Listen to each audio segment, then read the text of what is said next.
नमस्कार, मैं हूं विकास कुमार मिश्रा। स्वागत करता हूं आपका दूरदर्शन के इस खास कार्यक्रम में जिसका नाम है नेपाल सेंट्रिक। दर्शकों, मित्र और मित्रता बेहद खास होती है। सच्चा मित्र वही है जो हर परिस्थिति में अपने साथी मित्र का साथ दे और ख़ास तौर पर ध्यान दे। आज हम इन्हीं सब बातों की खास तौर पर चर्चा करेंगे। हम बात करेंगे भारत नेपाल मैत्री संबंध की, और इस विषय पर चर्चा करने के लिए हमारे साथ मौजूद हैं Pawan Kumar Jaiswal ji, member of Bihar legislative assembly Dhaka eastern Bharat. Sir, आपका बहुत बहुत स्वागत है हमारे इस खास कार्यक्रम में। आपका सर, कार्यक्रम की शुरुआत करेंगे और सबसे पहले जानना चाहूँगा ये कि जो बिहार में अगर बात करें या पूरे भारत और नेपाल की पहले बात कर ले, तो भारत और नेपाल का जो संबंध है वो कैसा है, किस तरह का है, किस तरह से इसकी खास तौर से शुरुआत हुई, मैं चाहूँगा इस पर आप थोड़ा हमारे दर्शकों को प्रकाश भारत नेपाल की खुली सीमा है। इसके बावजूद भारत और नेपाल के बीच में जो रिश्ता है, लोगों का जो नातेदारी है, ये बहुत मधुर है। अद्वितीय संबंध इसको आप कह सकते हैं। इतनी अच्छा संबंध है हम लोगों के बीच में, बेटी रोटी का रिश्ता है। 60 लाख नेपाली नागरिक हिंदुस्तान में काम करते हैं, नौकरी करते हैं, काम करते हैं, जॉब करते हैं। नेपाल में भारत के लोगों का काफ़ी निवेश है। 33% से ऊपर निवेश भारत सरकार, भारतीय कंपनियों का नेपाल में है। इससे अच्छा संबंध क्या हो सकता है। खुली सीमा है, लोगों का आना जाना, कोई वीज़ा, कोई पासपोर्ट, किसी चीज़ की ज़रूरत नहीं है। जो सहयोग भारत ने नेपाल को किया है, चाहे आपदा की स्थिति में हो, भूकंप के मामले में हो, कोरोना के समय में हो, ये काफ़ी अद्वितीय चीज़ है। और जब कोरोना के समय में नेपाल से आना जाना बंद हुआ तो आप समझ सकते हैं कि कितनी परेशानी भारत और नेपाल के लोगों को, खास करके सीमावर्ती जो जगह है वहाँ के लोगों को बीतना पड़ा। हम तो जहाँ से आते हैं वो भारत नेपाल सीमा पर अवस्थित है। मेरा ढाका, मेरे घर के 2 किलोमीटर के बाद से नेपाल बॉर्डर शुरू हो जाता है। कोरोना के समय में जब बॉर्डर बंद हुआ तो जो नेपाल में यहाँ के लोग जो वहाँ रुक गए, वहाँ के लोग यहाँ रुक गए, काफ़ी कष्ट का लोगों को सामना करना पड़ा। तब समझ में आया कि हम लोग का रिश्ता कितना मधुर है और कैसे ब्रेक लगा, कोरोना ने ब्रेक लगाया। जब किसी के बच्चे नेपाल में रुक गए और माँ घर पे है, पत्नी बिहार में है, इंडिया में है और उसके पुत्र जो है वहाँ है, काफ़ी कष्ट का सामना करना उस समय। और हम लोग को जो है ये मधुर जो संबंध है भारत और नेपाल का, ये अखर रहा था कोरोना के समय में। जी, कहीं ना कहीं जो मधुर संबंध है, ये जो परिस्थिति हुई, कोरोना की बात कर ले या भूकंप की बात कर ले, उससे और जो रिश्ता है वो मजबूत हुआ, प्रगाढ़ हुआ। अगर बिहार के परिदृश्य में बात करें तो बिहार की क्या भूमिका है भारत और नेपाल के संबंध में? देखिए, बिहार का लगभग 7 जिला वो हम लोग का नेपाल के सीमा को टच करता है। और जो जिला टच करता है, यहाँ का कम से कम 15% से 20% लोग हैं जो नेपाल में काम करते हैं। और नेपाल, हम लोग जैसे मोतिहारी ज़िले में हैं, तो मेरा जो रक्सौल बॉर्डर है वो नेपाल का लाइफ लाइन है। जब मधेसी आंदोलन शुरू हुआ, जब नेपाल में वहाँ के संसद में मधेसियों को जो भागीदारी नहीं मिला जनसंख्या के अनुपात में, तो जब मधेसी भारत नेपाल सड़क को जाम कर दिए तो पूरा नेपाल का लाइफ लाइन बंद हो गया। उस समय नेपाल की सरकार अप्रत्यक्ष रूप से ये कहना शुरू कर दी कि भारत सरकार का इस आंदोलन में कहीं ना कहीं सहभागिता है। तो बिहार की क्या भूमिका है, जैसे एक बॉर्डर बंद होता है विराटनगर और नेपाल या सुनौली, तो पूरा नेपाल का लाइफ लाइन बंद हो जाता है। नमक से लेके जो भी चीज़ है हम लोग के बिहार के रास्ते से ही वहाँ जाता है। तो स्वाभाविक रूप से, और वहाँ का जो भी जीविकोपार्जन का साधन है, हमारे यहाँ नेपाल में रौतहट है, गौर है, वहाँ के लोग बैरगनिया मार्केटिंग करते हैं, बीरगंज के लोग रक्सौल करते हैं, जनकपुर के लोग सीतामढ़ी आते हैं। ये काफ़ी महत्वपूर्ण चीज़ है। इंडिया से, बिहार से कहिए आप, इंडिया में तो है ही हम लोग, बिहार से काफ़ी सामानों का, नमक से लेके और अनिवार्य जितनी भी सामान है उसका जाना आना है। वहाँ कोई बड़ा घटना घटता है तो उसका इलाज पटना में होता है, उसका इलाज गोरखपुर में होता है। तो हम लोग A to Z कहिए तो नेपाल की प्रतिपूर्ति बिहार के रास्ते से होता है और बिहार के सहयोग से होता है। और संबंध इतना मधुर है कि अगर नेपाल में कोई घटना घटता है, बिहार में कोई घटना घटता है, तो नेपाल और बिहार के जो पदाधिकारी हैं आपस में बैठ के उस सामंजस्य से उस अपराधी तक पहुंचने का प्रयास करते हैं। यहाँ तक कि जब नेपाल में चुनाव होता है या बिहार के सीमावर्ती क्षेत्रों में चुनाव होता है तो पदाधिकारी आपस में बैठक करके बॉर्डर को सील करते हैं। इसके लिए भारत सरकार से अलग से कोई परमिशन लेने की ज़रूरत नहीं है। आपसी अंडरस्टैंडिंग होता है कि भाई हमारा सीमा पर है और हम इस चीज़ को कैसे इसका निराकरण करेंगे, पदाधिकारी दोनों पक्ष के बैठ के इस काम को करते हैं। वर्ष 1950 में भारत नेपाल शांति और मित्रता संधि हुई थी, मैं चाहूँगा उसके बारे में आप थोड़ा हमारे दर्शकों को बताएं, क्या थी वो संधि, किस तरह की चीज़ें, किस तरह की बातें की गई थी? देखिए, अभी हम कुछ देर पहले बता रहे थे कि जो बिना पासपोर्ट बिना वीज़ा के नेपाल के लोग इंडिया आते हैं, इंडिया के लोग नेपाल चले जाते हैं, ये उसी संधि में ये शामिल है कि भारतीय नागरिक या नेपाल का नागरिक को एक दूसरे देश में जाने के लिए कहीं वीज़ा पासपोर्ट की ज़रूरत नहीं है। व्यवसाय के मामले में, किसी भी चीज़ के मामले में हम लोग एक दूसरे के सहयोग में रहते हैं और कहीं कोई बाधा नहीं है। यहाँ तक उसी संधि में ये था, 1952 में था कि अगर कोई भारतीय नागरिक अगर नेपाल की नागरिकता लेना चाहता है तो नागरिकता वहाँ का ले सकता है, ये भी उसमें शामिल था। तो और हम लोग आज उसका पालन कर रहे हैं। उसी संधि के बाद तो हमको लग रहा है कि नेपाल के अंतिम शासक रहे हैं उस समय के जो प्रधानमंत्री थे, उस संधि के बाद तो उनका शासन समाप्त हुआ है वहाँ। जी, पंचेश्वर बहुउद्देश्य योजना की बात करें, परियोजना की बात करें, तो ये क्या है, किस तरह का परियोजना है, इस पर आप थोड़ा प्रकाश देखिए, पंचेश्वर जो बता रहे हैं आप, ये विद्युत परियोजना है और ये भारत और नेपाल के बीच संधि हुआ, उसके तहत इसका निर्माण हुआ और उसके माध्यम से नेपाल को और इंडिया दोनों को काफ़ी राहत है। ये बहुत बड़ी परियोजना है, बहुत बड़ी परियोजना है। भारत सरकार ने बहुत विवेक से इस काम को, नेपाल सरकार के सहयोग से इस काम को किया है। जी, भारत ने हर समय अगर विकास योजनाओं की बात करें तो कई विकास योजनाओं में भारत द्वारा नेपाल को सहायता मिली, सहायता प्रदान की गई, कई क्षेत्र में सहायता प्रदान की। मैं चाहूँगा उस पर लगातार तो हम लोग सहायता ही करते हैं नेपाल को। जी, देखिए, चाइना अपना आधिपत्य नेपाल पे जमाना चाहता है, किसी न किसी कारण से लोभ दे के हो, जैसे भी हो, हस्तक्षेप करना चाहता है नेपाल के शासन प्रशासन में। लेकिन भारत सरकार काफ़ी कंसस है, हम लोग की विदेश नीति काफ़ी मजबूत है और नेपाल को तो हर समय हम लोगों ने सहयोग किया, केवल आपदा में ही नहीं किया। अभी अगर ट्रेन की बात कीजिए आप, विराटनगर ट्रेन जाने की बात हो रही है या फिर रक्सौल के रास्ते काठमांडू ट्रेन जाने की बात हो रही है, ये सभी भारत सरकार की ही योजना है। हम वहाँ पुल बनाते हैं, हम वहाँ शिक्षा पर खर्च करते हैं, हम स्वास्थ्य पर खर्च करते हैं, वहाँ की इंफ्रास्ट्रक्चर की आवश्यकता पड़ती है तो भारत सरकार अपने दूतावास के माध्यम से हम उस काम को कराते हैं। जब भी आवश्यकता पड़ा है कि आपदा विपदा ही नहीं, परमानेंट 365 दिन नेपाल को जो आवश्यक चीज़ होता है उसमें हम लोग मदद करने का काम इंडिया से करते हैं। जी, कह सकते हैं भारत हमेशा डटकर खड़ा रहा है। भारत पड़ोसी देश है हम लोगों का और हम लोग को रहना भी चाहिए। जी, एक अच्छे मित्र की तरह एकदम हमेशा साथ रहे हैं, करते भी हम उनका सहयोग। जी, एक और अहम चीज़ यहाँ निकल कर आती है, रामायण सर्किट कह सकते हैं, ये भी एक बहुत बड़ी एक अहम बिंदु है मित्रता दिखाने की।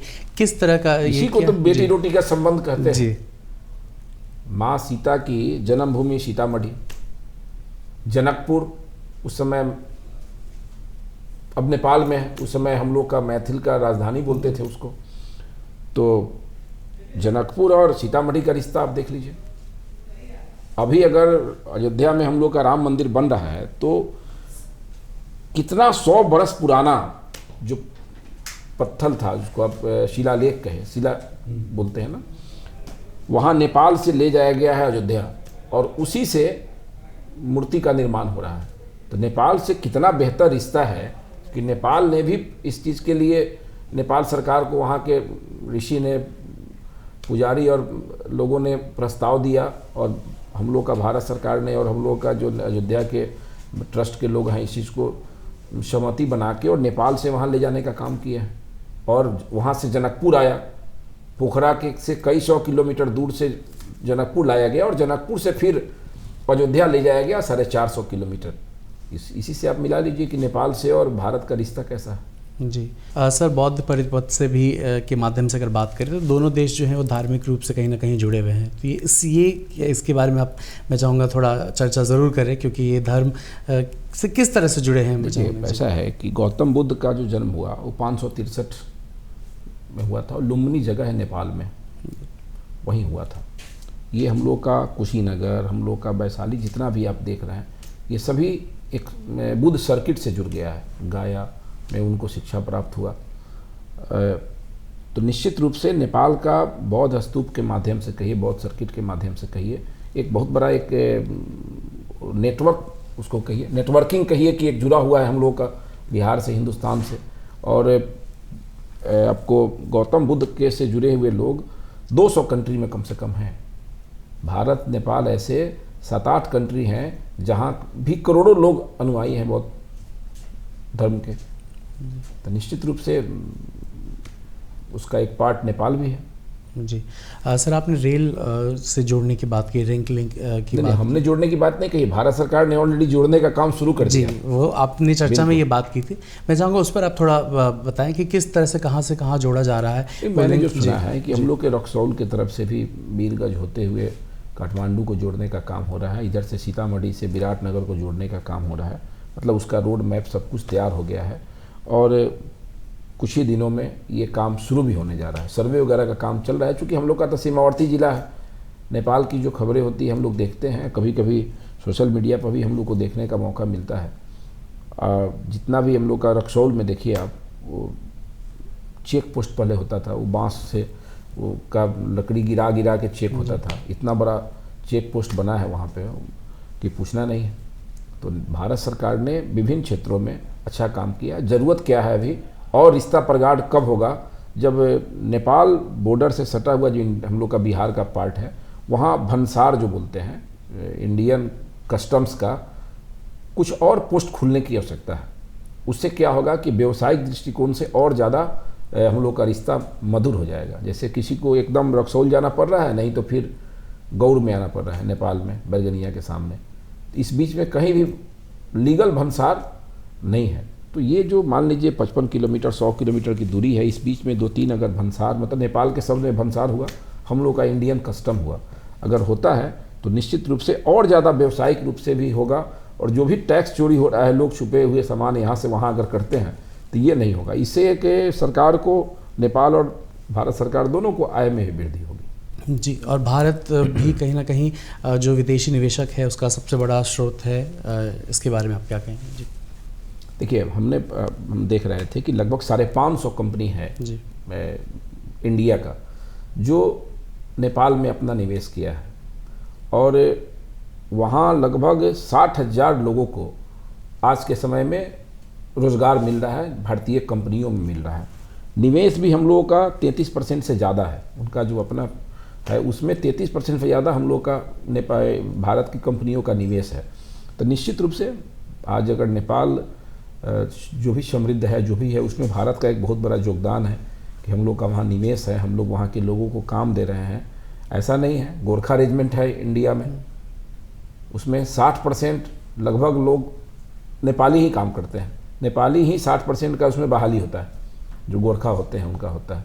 तो कहीं ना कहीं एक पुराने जो संधि हैं, पुरानी जो व्यवस्था है, उसमें इस रिश्ता को मजबूत किया गया है। और आज के परिवेश में भी नए जनरेशन के लोग भी उसको बहुत मेंटेन कर रहे हैं और उसको मजबूत करने का काम करते हैं। कोई बाधा नए जनरेशन के लोग भी नेपाल के मामले में नहीं करते हैं। सर, सूर्य किरण अभ्यास जो है हर वर्ष आयोजित किया जाता है, क्या है ये अभ्यास, किस तरह से भारत और नेपाल इससे जुड़ा हुआ है? मैं चाहूँगा इस पर आप थोड़ी चर्चा ज़रूर करें ताकि लोगों को जानकारी। सूर्य किरण अभ्यास जो है, ये भारत और नेपाल के जो आर्मी है, इनका संयुक्त जो ट्रेनिंग होता है उसको सूर्य किरण अभ्यास कहा जाता है।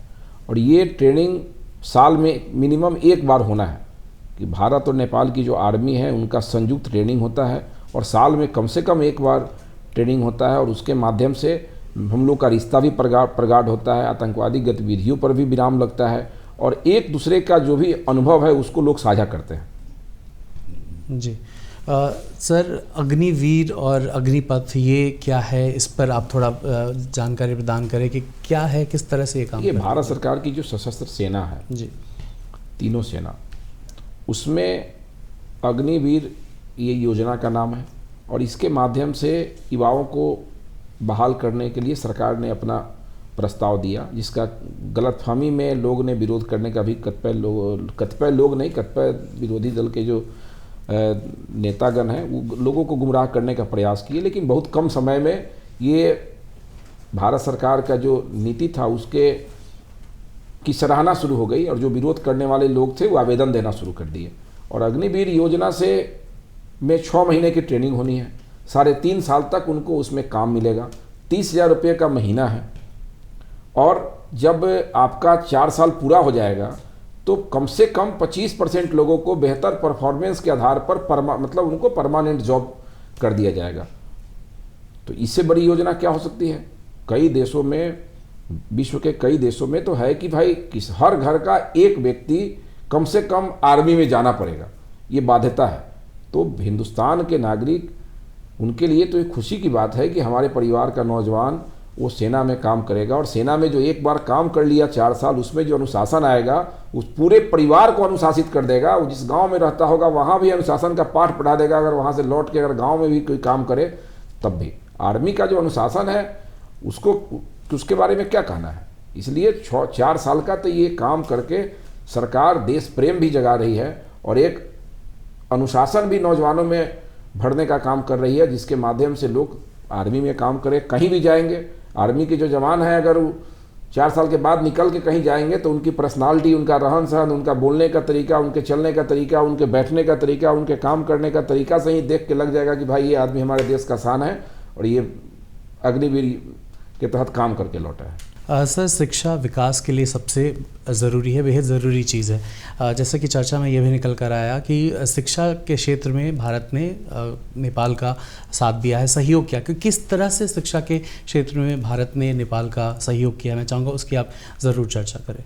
देखिए, भारतीय दूतावास के माध्यम से जो भी नेपाल की शिक्षण संस्थाएं हैं या नेपाल सरकार को ऐसा महसूस होता है या हमारे दूतावास को महसूस होता है कि ये क्षेत्र जो है शिक्षा के क्षेत्र में पिछड़ा हुआ है, स्वास्थ्य के क्षेत्र में पिछड़ा हुआ है, या फिर वहाँ के नगर निकाय हो, वहाँ का स्थानीय निकाय, पंचायत कहिए आप, वहाँ के जिला पंचायत, या जो भी प्रस्ताव जब देता है हमारे दूतावास को कि हमारे यहाँ ये कमी है, तो भारत सरकार का जो हम लोग का दूतावास है उसको वहाँ मजबूत करने का प्रयास करता है। अगर स्कूल बिल्डिंग की कमी है तो स्कूल बिल्डिंग बनाया जाता है। अगर भवन हॉस्पिटल की कमी है तो हम लोग इंफ्रास्ट्रक्चर बना के वहाँ देते हैं।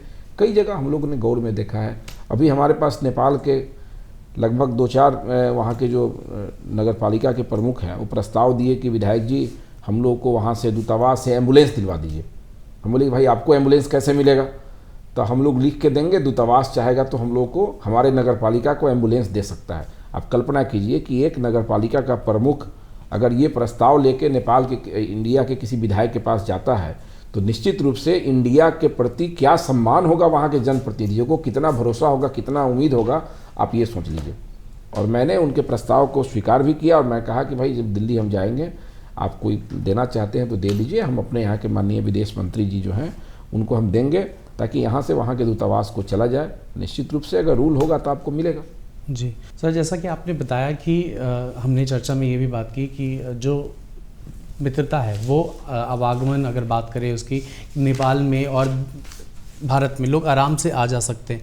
तो अगर कोई ख़रीदना चाहे, ज़मीन ख़रीदना चाहे, वहाँ पर कुछ बिज़नेस सेटअप करना चाहे तो किस प्रक्रिया से गुजरना पड़ेगा? क्या कोई प्रक्रिया है या उसके लिए भी वो फ्री हैं? जी देखिए, ऐसा नहीं है कि जनरल इंडिया का आदमी जाके नेपाल में ज़मीन खरीद लेगा। उसके लिए उसका मानक है कि इतने दिन आप रहे होंगे, वहाँ आपकी शादी हुई होगी, ऐसा कुछ मानक है। लेकिन हर जगह तो ये मानक नहीं है। अमेरिका में जाके तो हम शादी करके वहाँ का नागरिकता प्राप्त नहीं कर सकते हैं, कुछ तो मानक होगा। लेकिन जितना अन्य देशों का मानक है, नेपाल का जो मानक है ऐसे मामलों में, भारतीय को नागरिकता देने के मामले में, वो 0.01% का ही है। इतना सरल और सहज है। अगर भूकंप की बात की जाए तो भूकंप में भारत जो है वो सबसे पहला देश था जिसने मदद के लिए हाथ बढ़ाया था। आर्मी का हम लोग का टीम था जो आपदा को देखता था, NDRF जो भी है, सभी लोगों को प्रधानमंत्री जी ने वहाँ लगा दिया और नेपाल के लोगों में इंडिया के प्रति सम्मान, मोदी जी के प्रति सम्मान और बढ़ गया जब वहाँ भूकंप हुआ। भूकंप के बाद जो मोदी जी की भूमिका थी, जो भारत सरकार की भूमिका थी, जिस प्रकार वहाँ त्वरित गति से अपने देश में, हिंदुस्तान में जिस प्रकार आपदा में हम काम करते हैं, उससे 4 कदम आगे बढ़ के हम लोगों ने नेपाल में काम किया। वैसे पहाड़ी इलाका में, वैसे जगहों पे भारत सरकार ने काम किया, हमारे सेना के जवानों ने काम किया, हमारी संस्था वहाँ काम किया। हिंदुस्तान के बॉर्डर के जो गांव थे या दिल्ली से भी कई संस्थाएं, सामाजिक संस्था जिसको हम जानते हैं, जो यहाँ से अपना सामान लेके नेपाल भेजने का काम किए थे।